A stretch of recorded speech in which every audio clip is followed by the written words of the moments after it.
Thanks, We'll now Senator. call our next witnesses, the Australian Trucking Association. And just while the representatives are making their way, we are behind, but we will endeavour to get through as much as we can, but I don't want to rush people. I really want to hear what's going on. But we'll see what we can make up some stage during the day.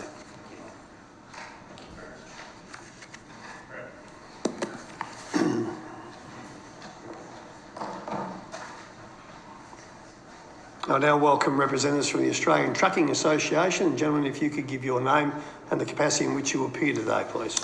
Sure, thank you, Senator, and to your committee. I'm Andrew McKellar. I'm the CEO of the Australian Trucking Association. Thank you. Bill McKinley, Chief of Staff, Australian Trucking Association. Thank you. And Mr McKellar, we haven't had the pleasure of meeting, so welcome here today. Thank you. Very nice to meet you. Thank you. And would you like to make an opening statement before we go to questions? Look, that'd be tremendous. Thanks very much, Senator, and welcome to the members of the committee who are participating via teleconference. As I said, I'm the Chief Executive of the Australian Trucking Association, and I've recently been appointed in that post. So for me, obviously, it's a very steep learning curve, but one that I welcome. Obviously, road transport is an absolutely critical sector of the Australian economy, and I think the issues that you are dealing with in this inquiry, which are fourfold, relating to viability, safety, sustainability and efficiency in road transport, I think are all absolutely fundamental questions. So the ATA very much welcomes the opportunity to participate in your inquiry, and we made a submission back in November, which you have, and I think that was quite a broad-ranging submission. I'd like to make just a few brief comments to the committee today, and I have to say in that I will focus mainly on safety issues, but of course we can discuss the other points if you have any questions on that. One of the things to say currently is that more than 1,000 people are killed on Australia's roads each year. In 2020, that was 1,100. And of these, 170 were killed in crashes involving trucks, which is our obvious area of focus. The truck industry's safety performance has steadily improved during the past decade. In 2011, for example, there were 205 people killed in crashes involving trucks. So even though there's been an improvement, we would have to say that any level of death or serious injury is completely unacceptable, and our target is to get to zero. We need to press on essentially with a coordinated approach that's built around the safe systems model, and this has been at the core of the National Road Safety Strategy over the past 10 years and at the core of the Decade of Action, the International Decade of Action. But we have to say that international experience has not met its objectives, and we have to ask ourselves why that has been the case. We see that there is in fact now a new draft for a 2021-2030 National Road Safety Strategy, which will guide Australia's approach to all aspects of road safety: cars, trucks, all forms of vehicles, all forms of road users. The draft floats an overarching target of 50% reduction in fatalities per capita and a 30% reduction in serious injuries per capita by 2030. But one of the shortcomings of that draft strategy is it does not quantify how Australia can get there, and the proposed actions that we see in there relating to heavy vehicles, to trucks, are not strong. So I think we would certainly urge the committee to take a view on that draft strategy. The measures it proposes will have a strong impact on truck safety and are closely tied to the committee's terms of reference in terms of all of the aspects there. And I would point to in particular things like transport infrastructure, because building better roads does have a profound impact on safety.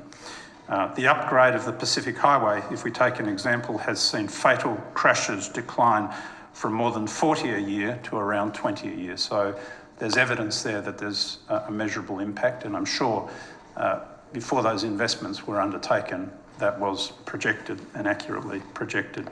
So our submission proposes changes to the assessment of road projects to make safety a priority and to ensure that that's part of the decision-making process. Our submission also proposes that the guidelines for heavy vehicle safety and productivity program be amended to require that truck rest areas funded under the program meet the Austroads rest area guidelines, and I think that's still very much one of the shortcomings that we would identify in what's happening out on the ground today. Yep. So mark that as an absolute priority issue and something we welcome the committee's attention to. New technology also has an important role to play, and our submission discusses the importance of mandating advanced emergency braking for new trucks, together with electronic stability control for new rigid trucks. We are working with the Infrastructure Department to adapt the international standards for the Australian trailer fleet and for our multi-combination vehicles. So I think there's rapid progress that can be made in that area.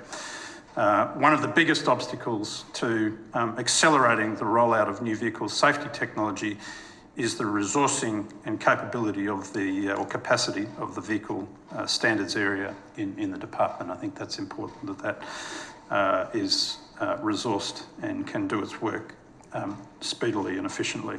So we urge the committee to recommend that funding for the development of vehicle standards should be increased. We mark that also as a priority. Funding for vehicle standards. Driver training and licensing, another issue that we highlight. The committee has heard compelling evidence from witnesses about the quality of truck driver training and licensing, and I think there is a distinction between the two issues. Our member associations, I have to say, are doing a fantastic job in helping to deliver better training, and this is clearly an area of key focus for our member associations. For example, the Western Roads Federation has partnered with the Western Australian Government on a $6.1 million program to train up to 500 new drivers and upskill another 500. So I think they deserve to be applauded on that initiative. The ATA is feeding our members' views into the review of the heavy vehicle driver competency framework. And this Austroads project got underway last October, so that's something that's in train. Industry-specific safety regulation, if I can just mention that.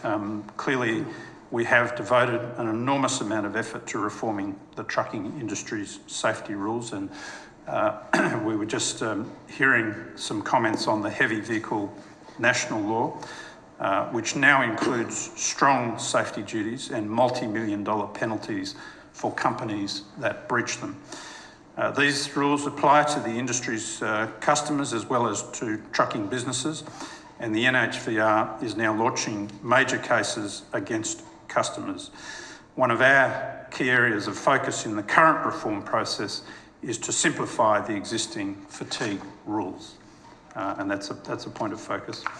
The record-keeping requirements in particular are ludicrous. The penalties for minor paperwork offences are far too burdensome, and those need to be looked at.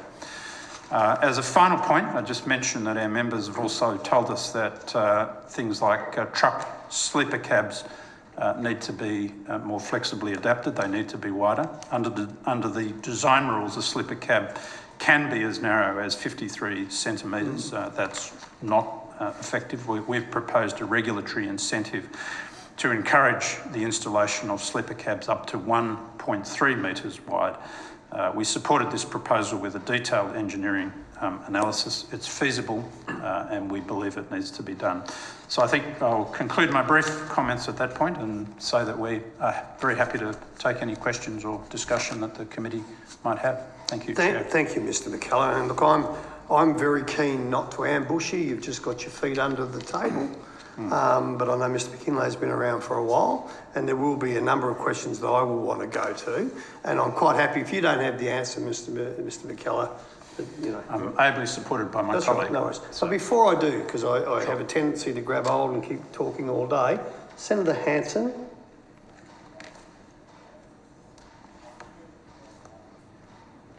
You on mute, Senator Hanson? Senator Hanson will grab me as soon as she wants to ask some questions. Sure. Now, I want to go along this line, Mr McKellar. No one could argue in this nation, and over the many years I've been involved, but particularly over the last 20 odd, where I haven't had a hands-on approach, but productivity within the road transport sector has gone through the roof. Would you agree with that statement? No, Senator. Our research shows that the productivity of the transport, postal and warehousing sector has actually declined since 2014. I said the last 20 years, so all right, maybe I got the timing wrong. Did we? And I'm likely to do that. Let's go back 30 years. So I'll take it back to the days when I was in a pair of blue shorts, blue singlet and thongs. We had no fatigue management in WA, and that's why we didn't want to run over east, because you blokes were just all crackers over here, and the coppers love to take your pay packet off you.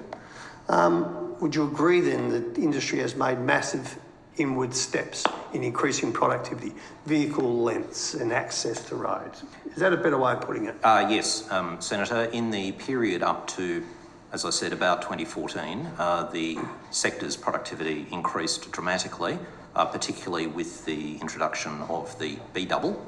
However, as I said, since 2014, the industry's productivity has shown a steady decline.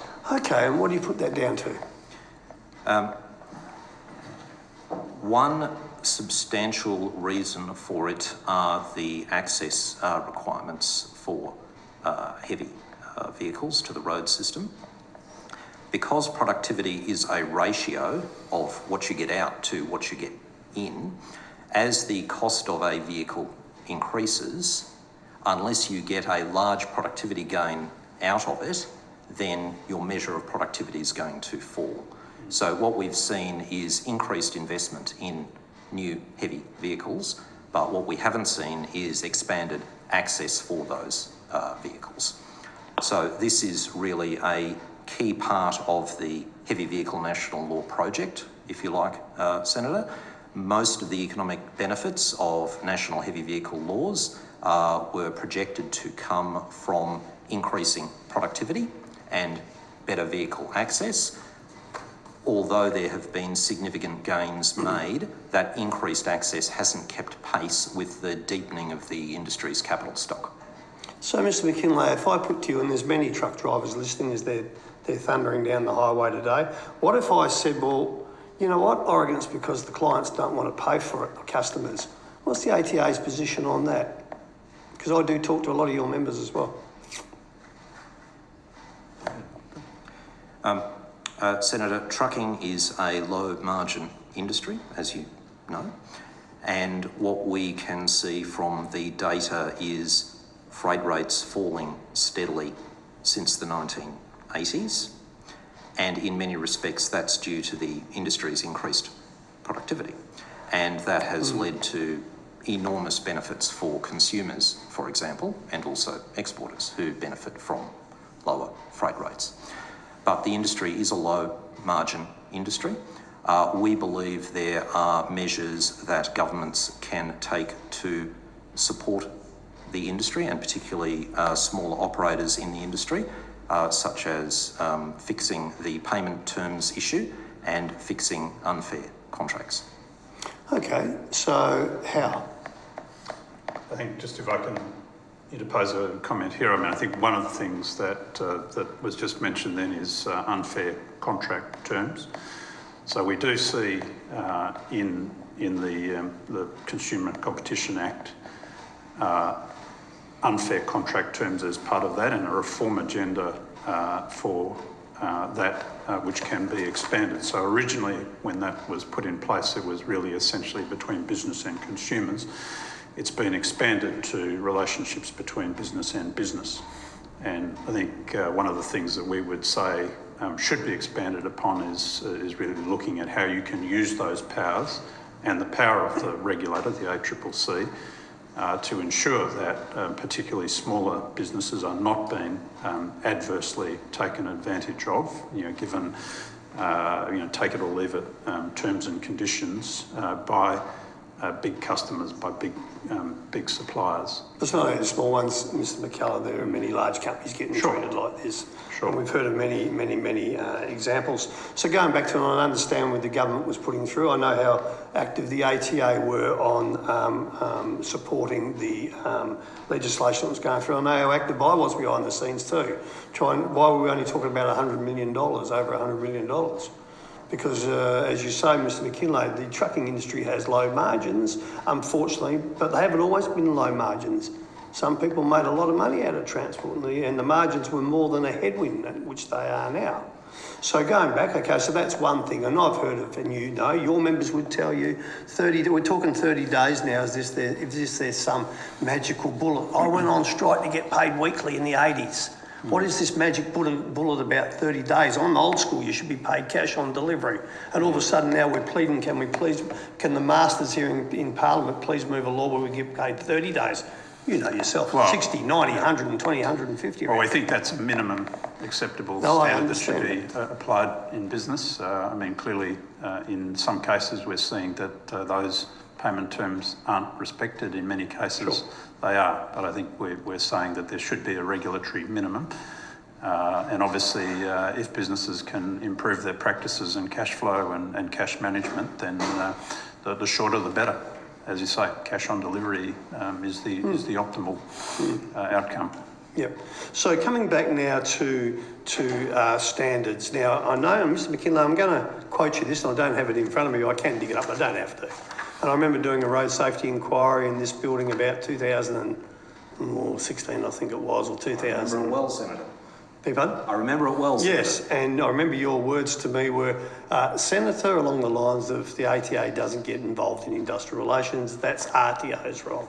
And I respect that. But you certainly got involved when there was the calling for the abolition of the RSRT. You were front and centre, and one of your previous presidents, Mrs. Watson, was proudly getting her photos taken on the front lawn here with Michaelia Cash, and how wonderful that was. So where are we at now? What are your members saying to you now? Did they still think that was a great way for the ATA to get involved in industrial relations when you said you never would?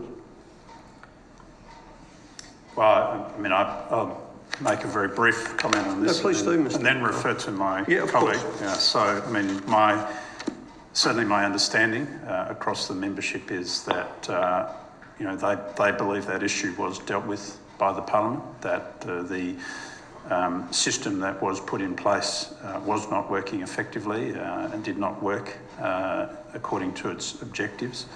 The Parliament took a decision and abolished the RSRT. I think that's not something that should be re-litigated. We think that debate is done. And when it comes to safety, one of the things we would say is that we should look at where is the greatest return. Where is it that we will get the maximum benefit? Where should we put our focus in terms of policy outcomes, legislative, regulatory outcomes that will deliver the greatest dividend in terms of lives saved and injuries prevented? And we would say that re-prosecuting that argument is not where that's going to go. There are many much higher priorities in terms of safety where we will get a much greater dividend. So my expectation is that if we were to go back and ask our members on that, and we certainly will in the context of the forthcoming federal election, I'm not aware that there's any of the major parties that are advocating that we put the truck into reverse on that issue. No, the Labor Party has put it through its platform. But 2 weeks ago. it may have it in its platform. Whether it will be part of its stated policies for the next election, I guess we'll obviously ask the Shadow Minister and the leader to confirm the position on that, or to articulate the position on that. You need to, and I can help you out. I'm sure that'll be part of the debate and part of the information that people will be looking for in the context of any forthcoming election. But as far as I'm aware, the position of our members would be that they wouldn't see reversing what's already been done as a priority in So, any Mr. shape or form. McKellar, reversing, you mean back to an RSRT or something similar? Is that what you're saying? Going back down that track. Down We that wouldn't track. see it as being effective or something that would be advocated. It wouldn't Okay. it wouldn't be optimal. Well, then may I ask you this question? Your membership, and most of your membership has presented in front of this committee so far, and we understand that TWU are no longer part of the membership. We got that, I know that. But, you know, when I heard from the Queensland Trucking Association in Queensland, that's not their view. Have you had, firstly, or Mr. McKinley, have you read the transcripts of the inquiry so far? I'm familiar with the evidence that's been Okay. presented, Senator. Good. Yes. Well, pull me up if I get something wrong and I'll correct the record. So QTA aren't saying that. QTA are saying that something has to be done because of the squeeze at the top of the supply chain. Don't quote me word for word because there's been that many times we had this inquiry. Of course. New South Wales, Road Freight New South Wales, absolutely, same position. They don't share your position. Pull me up if I'm wrong. Western Roads Federation, what a presentation that was from Cam Dummonsey. He doesn't support your position. Am I correct still there, Mr. McKinley? That's what the Okay, evidence. all right, that's right.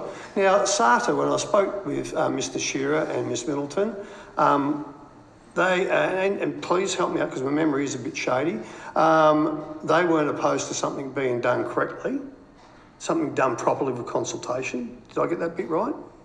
No, it sounds right. Okay, all right. And tomorrow on Friday I will be talking to the TTF, so I can't speak for Michelle and her team down there. Now, last week in Victoria with the VTA and with Mr. Anderson, one of the most powerful presentations again, calling out for something that needs to be done. I haven't got that one wrong, have I either? No, and there Okay. were many aspects of Mr. Anderson's presentation that we would completely agree with. Sure. So I know that your membership is vast and varied and that, and I get all that, and I'll have a chance to talk to the livestockies. I've spoken to all the livestockies in their states, and the livestockies have clearly said that they don't want anything. They don't want to, they're on the same team as, or on the same argument as you, although they do realise there's some challenges. I think the West Australians were saying it would be nice to have, be able to get our rates anyway. They'll speak for themselves later today. So Nat Roads will be appearing today, and I'll ask the same question of Nat Roads. So when you say your membership is not supportive of going down that path, who are you talking about? Well, I mean, that's the position of our General Counsel, and all of those members have a voting seat in the General Council. And obviously, we know what happened with the legislation previously, Absolutely, yep. and that's where the membership was.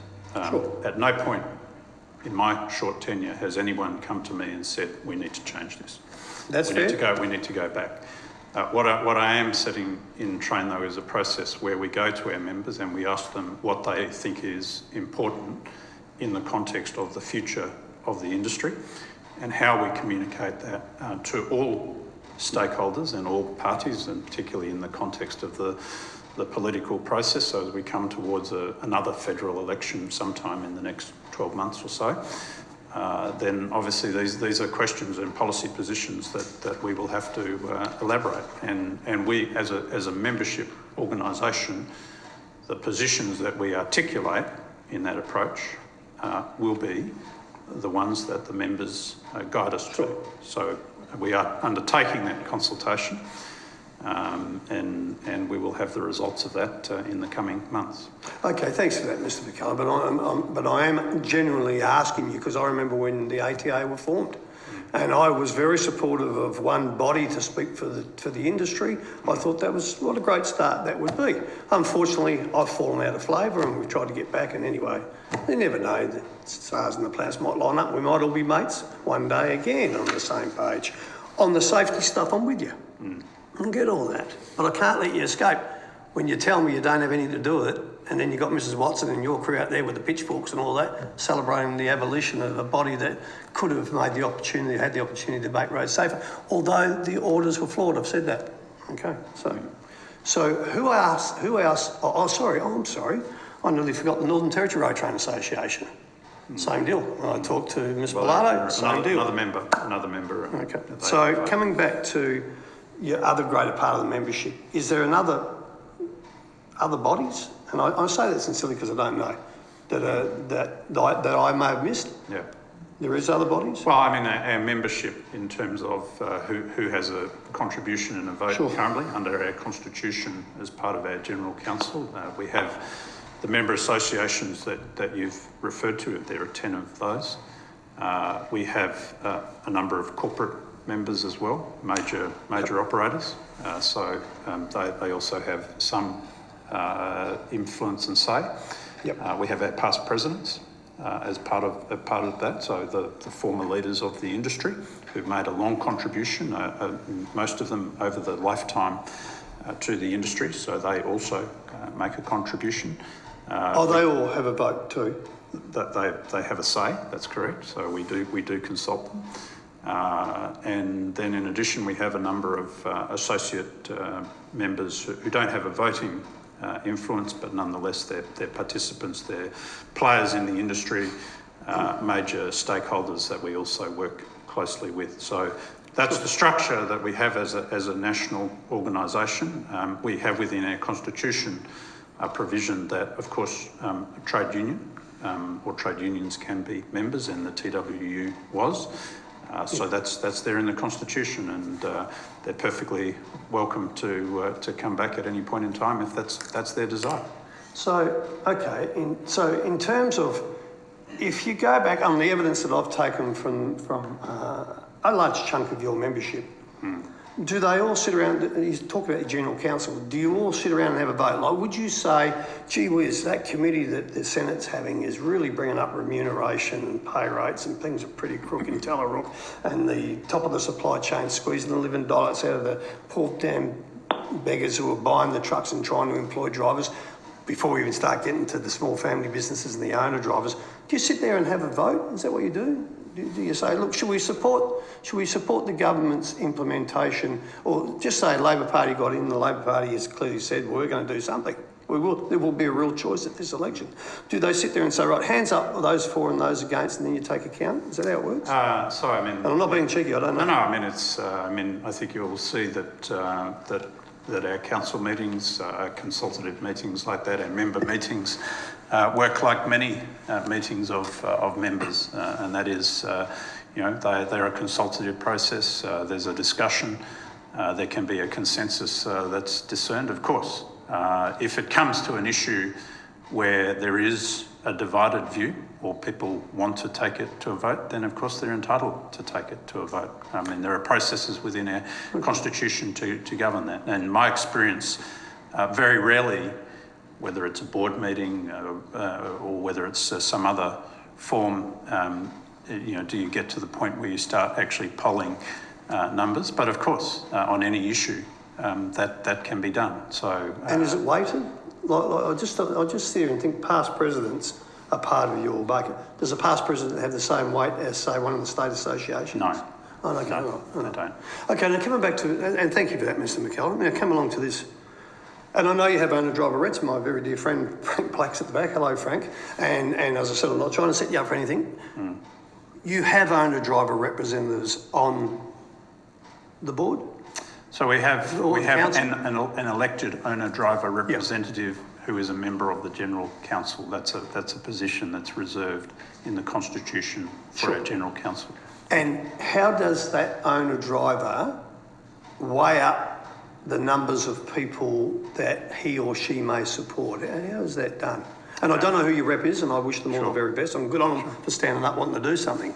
Okay, so there's a recently elected representative. His name is Mr. Darren Johnston. Yes. Correct. Okay. So he has just taken office, attended one meeting. But given my recent arrival, I might refer to my colleague Bill to answer the detail of how that election process is conducted, because I know he's involved with it. Sorry, Mr. McKellar. No, it'll be fair and above board. I've got no doubt about that. But how does that owner-driver, how do you determine how that owner-driver gets the message out to the owner-driver? See, being an ex-owner-driver, I know that the majority of owner-drivers are either in the TWU, predominantly Metro, and a bit of out sort of work. I know NatRoads represent owner-drivers. I know the National Road Freighters Association represent owner-drivers. And if I can say, I think you've raised an important point, and that is, in fact, many of our member associations, much of their membership is made up of owner-drivers. The state associations? I believe so. I believe so. I'd be interested in that. Well, I think I well, would- of the and Yeah. the national associations, I'm sure there I are. won't speak for NatRoad, sorry, Mr. McCallum, but I know the National Road Freighters are a heck of a lot of owner drivers in small O's. I know the TWU has some 12,000 owner drivers or I don't know what the figure is. I know I used to represent 2,500 in WA alone, but I'd be very surprised if the state associations Have owner driver have members. owners. They may have someone who's got one or two. I I don't can stand know. to be corrected, so I Yeah, I'll- consult my colleague, Mr. Sure, McKinley. sure, let's have I it. would imagine that many of our state associations do. And if I'm wrong, you prove me wrong, that's fine. Chair, to go to your question, how do the owner-driver and small fleet representatives on our council engage with their constituents? Yeah. So in the time I've been with the ATA, Frank, of course, was re-elected as our owner-driver representative on all but 2 of the elections he contested from memory. Yeah. And Frank, of course, had an exceptional network through the TWU. And Frank made a major contribution on a number of issues to the council, 2 that come specifically to my mind. And, you know, this isn't an exhaustive list, Senator, but the 2 issues where I personally particularly valued Frank's contributions were on the reforms to the way we conduct owner-driver elections, where Frank was able to bring our election regulations from a paper-based system, which, you know, at the time it was what you had, to an online-based system where an owner-driver could vote for their rep on their phone. And a second issue where Frank made a major contribution that I specifically recall was on the issue of the slow down laws in New South Wales for emergency vehicles. I also recall Rod Hannafy, who was for some years our owner-driver rep, and also Angela Welsh, who is our small fleet representative at the moment. So she represents small fleet businesses with 1 to 5 trucks. Now, Rod Hannafy, who you know well, Senator, has a remarkable network across the industry. And similarly, Angela Welsh has an outstanding network, particularly in New South Wales and Victoria, and made a major contribution to the industry, in my view, during the pandemic on the New South Wales-Victoria border issues, where she was able to highlight a host of issues at border crossings where perhaps the police staffing the border crossings made calls that, you know, were not in line with the various health department requirements. So looking back over the years since 2007, I think I can say that all our owner-driver representatives have had wide networks and been able to communicate their views widely. All right, thanks for that, Mr. McKinley. Now I will go along the line. I'm mindful of the time, but thank you for. I kept you waiting, but I have to go because you see, I think, as I said, I applaud the ATA's work on the safety. I think that's fantastic. Good, keep going. You've got your safety truck and all sorts of stuff. But as Mr. Kane said earlier on, you know, without employers, we don't have anything. So I want to just share with you my experiences through this committee here, and it's been going on for the last 40 odd years, that the greatest, the biggest number one topic is what companies are getting paid and what truck drivers are getting paid and the rest of the stuff. And it's not just about truck drivers. We know that. It's all the rest. Forkies, loaders, receivable staff, admin, salespeople, tyre fitters, mechanics, the whole lot. Now, we know we have an absolute shortage of truck drivers in this nation and we can't attract. We're struggling.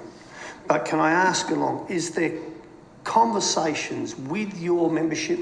Do they talk to you about the amount of work they are losing to people through undercutting, sham contracting, exploiting owner drivers? Do you have those conversations at all?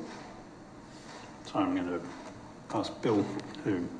Please do. If I had the answer, I'd be smirking, but I don't have the answer. No, I don't immediately have the answers. Senator, we've had extensive consultations about issues like unfair contract terms and payment terms, as we've discussed, and also on the broader issues of applying the general tax law and the general companies law to these issues. Because there is a national regulatory effort in this area, as you would be aware. So on the sham contracting side... sorry, Mr McKenna, a national regulatory impact, yes. sorry, a national regulatory effort. Effort? Effort. From who? Via ASIC.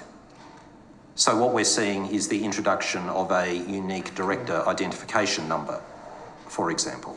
We're seeing prosecutions for sham contracting. We're seeing the tax office cancelling large numbers of sham ABNs or inappropriately issued ABNs. Oh, sorry, Mr. Skinner, I'm going to write this down because I'm rapt to hear this because I ring the Fair Work Ombudsman. I have a table. I'm sorry to distract. I'll come back to, some huge fines and all that sort of stuff. Yet when I write to them about mobs in Kalgoorlie trying to do it, I don't get responses. I'd be rapt if you could point me. I'm going to have the ATO. I'm just going to, well, it is the Australian. You said ATO cancel or ATSIC? Who'd you say is cancelling the sham contracts? The ATO are cancelling inappropriatly issued ABNs. Great. I'll be keen to hear this because there's accountants out there that are telling people to go on sham Anyway, you keep going. Yes, and what the ATO are also doing is there is now a system of identifying payments for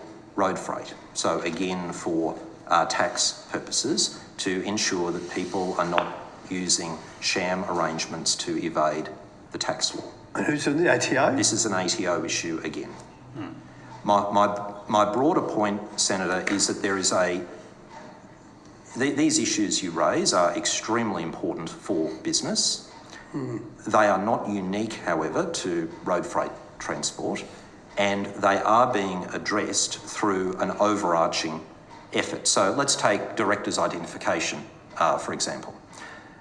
Now, there will be going live this year a system of unique director identification numbers. So it is possible to trace an individual director across all the companies that that person is a director of. So it will be possible to identify when a director is the director of, multiple sham or phoenixed companies. So we've had extensive conversations about this within the ATA. We've provided our member associations and others with information to pass on to their memberships about it, because in the ATA's view, these sort of issues are best dealt with as general business regulation issues, not specific road transport business regulation issues. If only because the enforcement of a general measure is usually so much better. Okay. All right, now I'll move on. And I apologise, I forgot RTO, your members, and you've heard RTO's evidence too. I forgot, I should have mentioned RTO. So you would have also heard, Mr Ryan calling for a Minister for Transport. Were you in the room then?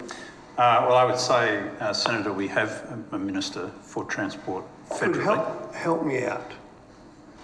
Why do you say that? Well, it's the Deputy Prime Minister.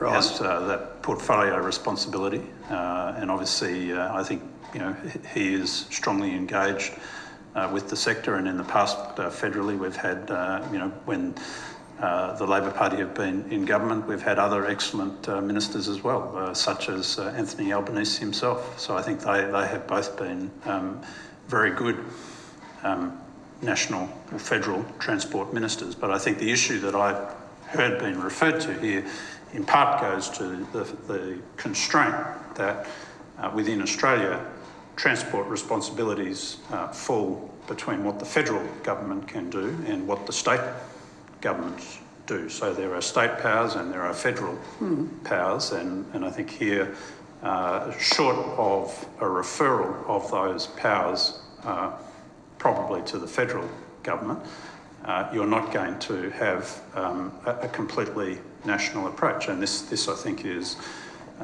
illustrated by the experience that we have with the heavy vehicle national law, where it's template legislation originating in Queensland. We've heard that it's been largely reflected in a number of other jurisdictions, but not entirely.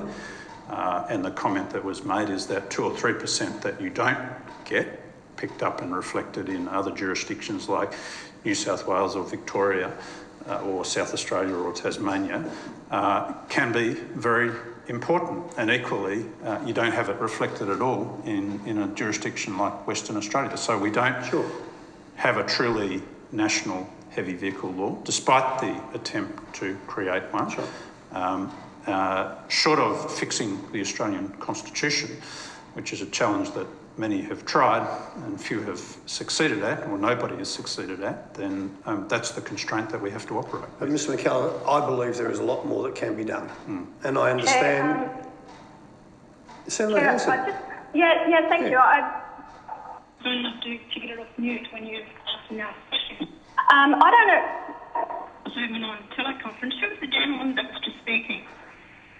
McKinlay? We've got some feedback coming through, but try again. There's another voice talking on your computer, Senator Hanson, or your phone. Who was the gentleman that was just talking? That's Mr McKellar, the CEO of the ATA. Okay. So you've got a very good Transport Minister present, and that would be Mr McCormack, the Deputy Prime Minister. And I just want to ask you a question. What has he done for the industry in the last 3 or 4 years? Well, look, I think my experience, and bearing in mind that personally I have been out of the country until earlier this year, but we have a very good relationship with the Minister, an active engagement. I think there is support for a broad agenda of transport reform, and we see that not only being conducted by the Federal Minister, but in general across the jurisdiction. So here, the various ways in which the states and the Commonwealth interact are very important. The transport, the TIC, the Transport and Infrastructure Council that now the Infrastructure and Transport Ministers meeting is an important forum. Does it achieve everything that it needs to achieve? No, it does not. But here I think with goodwill between the Commonwealth and the states, then they can make more rapid progress. What we need to be is more ambitious in the key areas, and my colleague Mr McKinlay identified one critical area where governments can work together much more effectively to achieve progress in the future, and that's in the productivity area of the industry. So I think we've got to try and give credit where credit is due. I think there is a lot of goodwill there. There's a lot of support for the industry.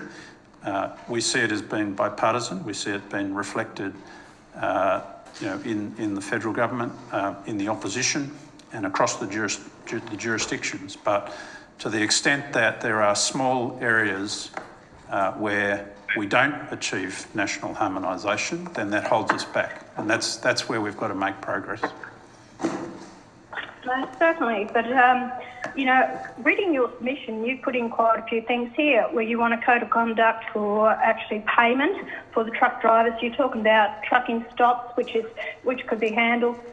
We just heard that you haven't got a national road authority for the whole of Australia. It's in bits and pieces in different states, and those few percentage points makes a big difference in how they do their job. You've got productivity now. There was investment that was done.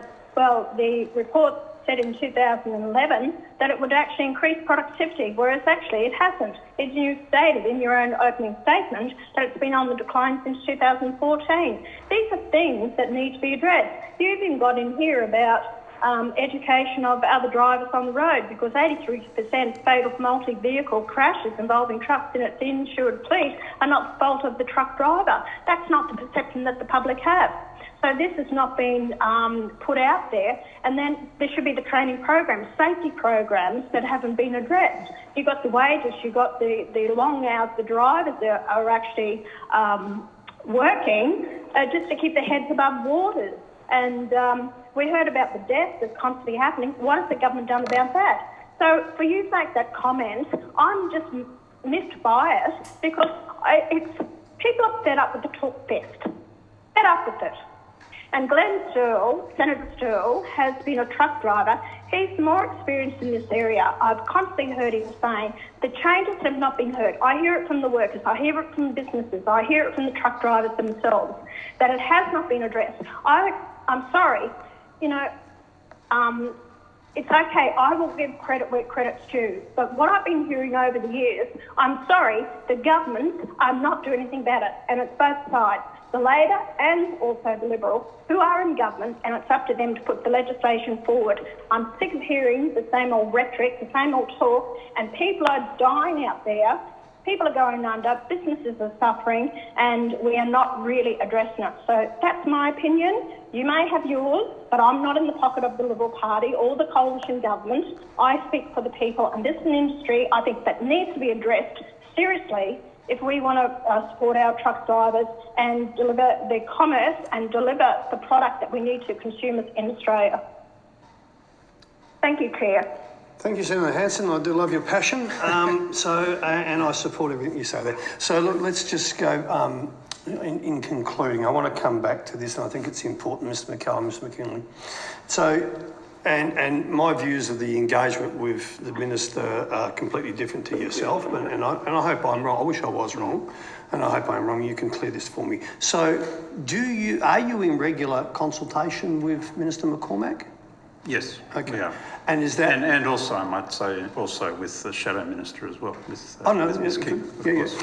Yeah, no, I understand. And the reason I didn't ask the Shadow Minister, because we can't make the difference, the changes. But that's good. I think the bipartisan approach and the bipartisan contact that we have and engagement is very positive. Well, that's my favourite word, bipartisanship, because I'm one of those people. I might need my head looked at, but I actually reckon that we can get somewhere because the industry is coming together. There's a few people that aren't, but I'm actually buoyed and I'm lifted that the amount of people that do want to do something are outweighing the number of people who don't want to do anything. So that's a good start.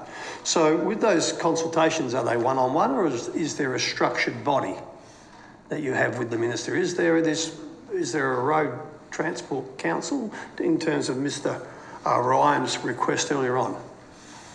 Well, look, I think for us, there are a range of avenues which we would pursue our engagement with government and with opposition through, and we are a representative body that do that. The question that you ask, I think, and I go back to the former arrangements with the Ministerial Council. Its name is constantly changing. But in fact, I go back to the time when Anthony Albanese was the Transport Minister, and he did engage, a range of different stakeholders from across the transport sector, at those meetings. I think that was very constructive. I think we've seen that go backwards in the past few years. I think that's not so constructive. If we could return to those sorts of levels of consultation, I think it would be a positive thing.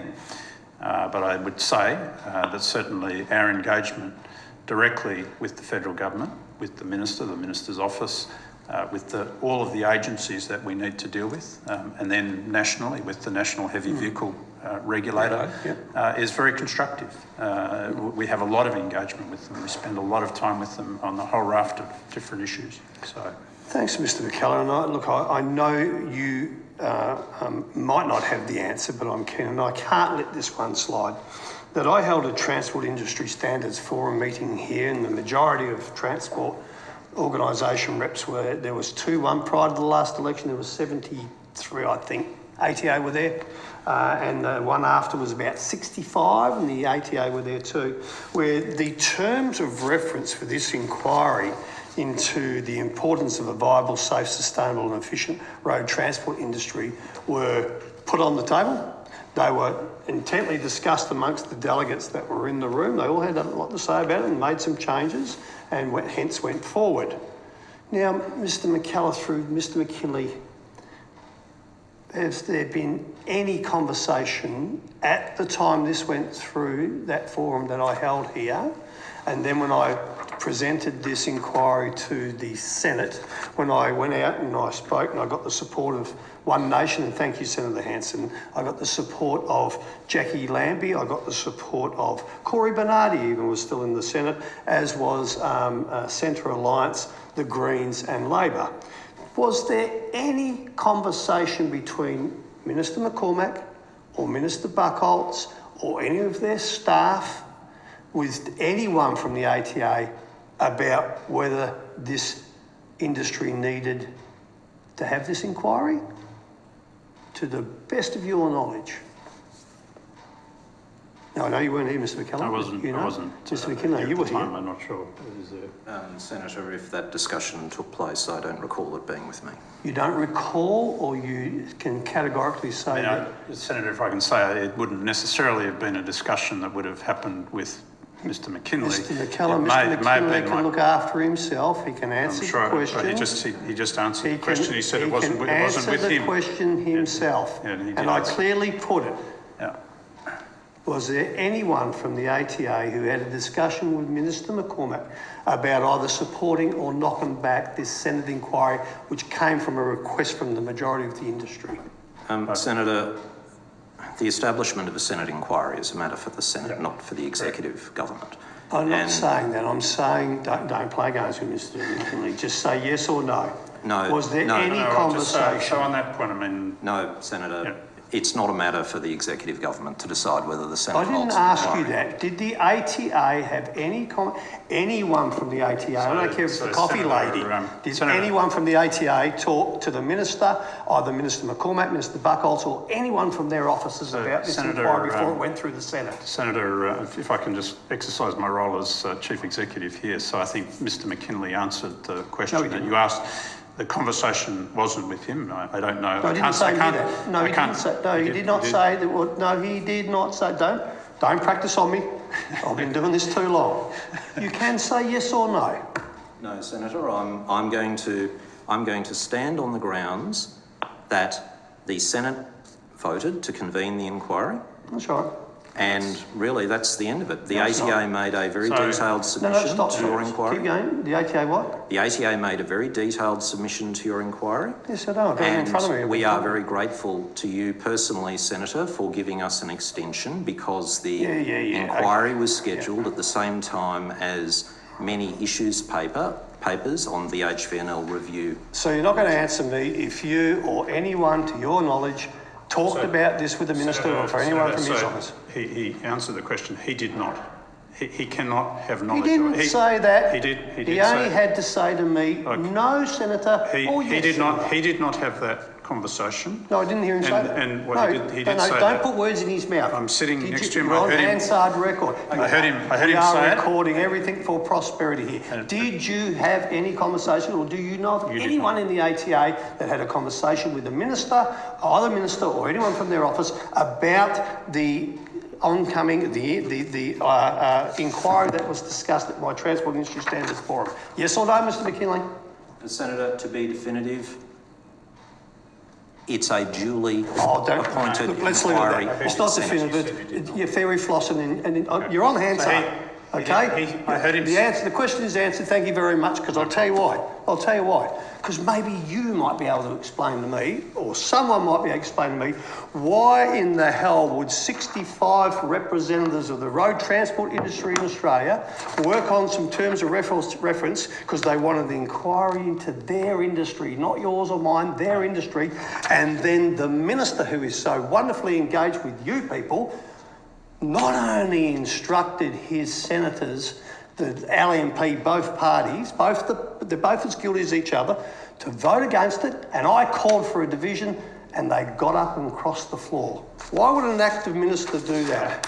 So, Senator, I think this is all a matter for speculation, something that we can't possibly have any knowledge of. The fact of the matter is the Senate duly constituted this committee's inquiry. Not with any help from the government ministers. And the ATA It was the crossbench that did it with and the ATA supports the inquiry. We've contributed to it. We welcome the terms of reference that you have. We think they're good terms of reference, and we've provided you with a comprehensive submission, and we look forward to the committee's report. Right, on that, thank you very much, and I will say that now. I thank you for your time. We know where to find you should we need to follow anything up. And what we do need is we have to go to a break, 15 minutes, please, and we will resume at 5 minutes to 12. Thank you. Thank you. Thank you.